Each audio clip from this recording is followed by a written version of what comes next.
नमस्कार। कहानी जंगल की। झारखंड में कोरोना वायरस से ज़्यादा खतरनाक हो चुके हैं जंगल के माफिया। पिछले 5 महीनों में जब पूरी दुनिया ठहर सी गई कोरोना वायरस को लेकर, जाहिर सी बात थी झारखंड के लोग भी अपने घरों में दुबके थे। और इधर जंगलों में जंगल के माफियाओं का लगातार कहर जारी था।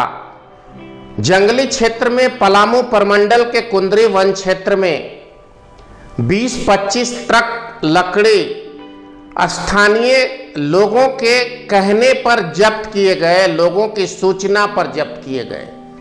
लेकिन जब जमीनी हकीकत का अंदाजा लगाया जाने लगा और देखने की कोशिश हुई जंगली इलाकों को, तो कई किलोमीटर तक, 5-6 किलोमीटर तक जंगल साफ कर दिया गया। बेशकीमती सागवान, देवदार, कटहल, सखुआ जैसे बड़े बड़े पुराने वृक्षों के बोटे के अवशेष, उसकी ठूंठ मिली जो पेड़ काट डाले गए थे। हजारों पेड़ों की कत्ल कर दी गई, लकड़ी का नामो निशान न बचा। कभी कभी सुनकर देखकर हैरानी होती है कि झारखंड का वन विभाग कहाँ सोया हुआ है। यह भी मालूम पड़ता है कि झारखंड की सुरक्षा में लगे वन विभाग के कर्मचारी के मिलीभगत से जंगल माफिया लकड़ी काटते हैं और उसका सीधा पैसा, सीधी हिस्सेदारी, चोरी की लकड़ी की सीधी हिस्सेदारी वन विभाग के अधिकारियों तक पहुंचती है। बात खाली पलामू जंगल की नहीं है। पिछले 5 महीनों में जब से कोरोना वायरस का कहर पूरी दुनिया में बरसने लगा, उसके बाद से लगातार झारखंड के जंगल में जंगल माफियाओं का कहर बरसने लगा। जमशेदपुर, पूर्वी पश्चिमी सिंहभूम, गिरिडीह के बिरनी प्रखंड के जंगल में, जामताड़ा के जंगल में सबसे अधिक क्षति अगर पहुंचाई गई है तो पलामू के कुंदरी और अंदाक के जंगल में, जहां सैकड़ों पेड़ काट डाले गए। हजारीबाग जिले के आगे कोडरमा के जंगल में लगातार नए लगाए गए, चंद 4-5 वर्ष पर पहले लगाए गए सागवान के सैकड़ों पेड़ों पर काटकर ढुलाई कर दी गई। रिपोर्ट दिखाई गई कि 20 ट्रक लकड़ी जब्त की हमने और वन विभाग ने खुद अपनी पीठ थपथपाई। अगर जमीनी सर्वे को ध्यान में रखें तो 20 ट्रक की जगह आपको हजारों पेड़ कटते हुए दिखेंगे। आखिर मनुष्य इतना असंवेदनशील और स्वार्थी क्यों हो गया है? पेड़ों का घना संबंध, पेड़ों का सीधा संबंध हमारे प्राकृतिक जीवन और शुद्ध हवा और ऑक्सीजन से है। धीरे धीरे मनुष्य की जनसंख्या बढ़ती जा रही है और पेड़ों की संख्या घटती जा रही है। उदाहरण के लिए एक पीपल का पेड़ 7 लोगों को ऑक्सीजन प्रदान करता है। हम क्या करते हैं? हम उसे काट देते हैं। इधर विकास के नाम पर अलग गाथा है। सड़कों के किनारे सड़क को चौड़ीकरण के लिए राष्ट्रीय राजमार्ग बनाने वाले विभाग, नेशनल हाईवे अथॉरिटी ने लाखों लाख पेड़ काटे हैं। दूसरी तरफ जंगल के माफियाओं ने जंगल का जंगल साफ कर दिया गया है। झारखंड का निर्माण 2000 ईस्वी में हुआ। 2000 ईस्वी के पहले झारखंड में जितने जंगल की घनत्व जितनी अधिक थी, जितने अधिक जंगल में लकड़ी घने तौर पर थे, आज आधी जंगल साफ हो चुकी है। वन रोपण या वृक्षारोपण की कोई कहानी नहीं है। यहाँ कहीं पर भी कोई वृक्षारोपण अभियान नहीं चलाया जाता।